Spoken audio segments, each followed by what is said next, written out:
सूरज की सतह से आती रोशनी की बौछार बहुत शानदार लगती है, पर वो हमें धरती पर नुकसान पहुंचा सकती है।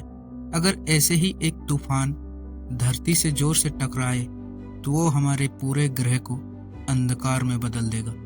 रुकिए, क्या 150 मिलियन किलोमीटर की दूरी से ऐसा कैसे कर सकता है? और अगर कल ऐसा हो जाए तो आप क्या कर सकते हैं? आप देख रहे हैं व्हाट एंड व्हाई।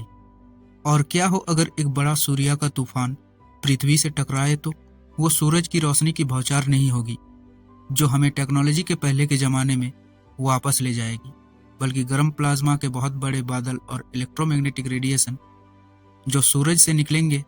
इस घटना को कोरोनल मास इजेक्शन या CME कहा जाता है।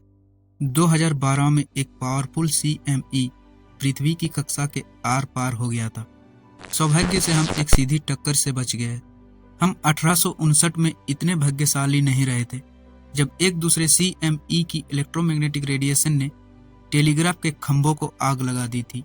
टेलीग्राफ यही उस समय की टेक्नोलॉजी का एकमात्र साधन हुआ करते थे, पर अब हमारा ग्रह पूरी तरह से बिजली और इलेक्ट्रॉनिक्स पर निर्भर है। अगर आज वैसे ही एक शक्तिशाली सूर्य का तूफान टकराए तो हम एक बहुत बुरी स्थिति में होंगे। ये सूरज की सतह पर एक बहुत बड़े विस्फोट से शुरू होगा, फिर सूरज की रोशनी की बौछार पृथ्वी के वायुमंडल को एक बहुत बड़ी इलेक्ट्रोमैग्नेटिक पल्स से नष्ट कर देगी। इससे पृथ्वी और उसकी कक्षा के चक्कर लगा रही सैटेलाइट्स के बीच के रेडियो सिग्नल्स ब्लॉक हो जाएंगे, पर तब तक उन्हें कोई नुकसान नहीं पहुंचेगा। पर इसके कुछ ही मिनटों से घंटों के बाद चार्ज हुए पार्टिकल्स की एक धारा हमारी पृथ्वी पर बमबारी करना शुरू कर देगी। ये पार्टिकल्स हमारी कुछ सैटेलाइट से टकराकर उनके इलेक्ट्रॉनिक्स भागों को खराब कर देंगे। हमारे कम्युनिकेशन सिस्टम्स फेल होना शुरू हो जाएंगे, पर इससे भी बुरी स्थिति हो सकती है। 12 घंटों से कुछ दिनों के अंदर प्लाज्मा के एक बादल पृथ्वी पर पहुंच जाएगा। पहले वो नासा की ACE सैटेलाइट से टकराएगा, जिससे हमें आने वाले तूफान से अवगत करने की चेतावनी देने के लिए बनाया गया है। उस चेतावनी के मिलने पर भी हमारे पास लगभग 30 मिनट होंगे, इससे पहले कि वो अंतरिक्ष के बादल हमारे मैग्नेटोस्फीयर पर बारिश करके एक जियोमैग्नेटिक तूफान ले आए। उम्मीद है कि आप उस समय किसी एयरप्लेन पर ना हो, क्योंकि उसका GPS सिस्टम फेल हो चुका होगा और आपके पायलट को उसके बिना ही प्लेन उड़ाना होगा। पृथ्वी पर वो जियोमैग्नेटिक तूफान हमारे पावर ग्रिड ट्रांसफार्मर्स को पिघलाना शुरू कर देगा। इसका क्या मतलब हुआ? पूरे विश्व में बिजली की कटौती। बिजली का ज्यादा इस्तेमाल करने वाले लोगों के लिए ये सही नहीं होगा।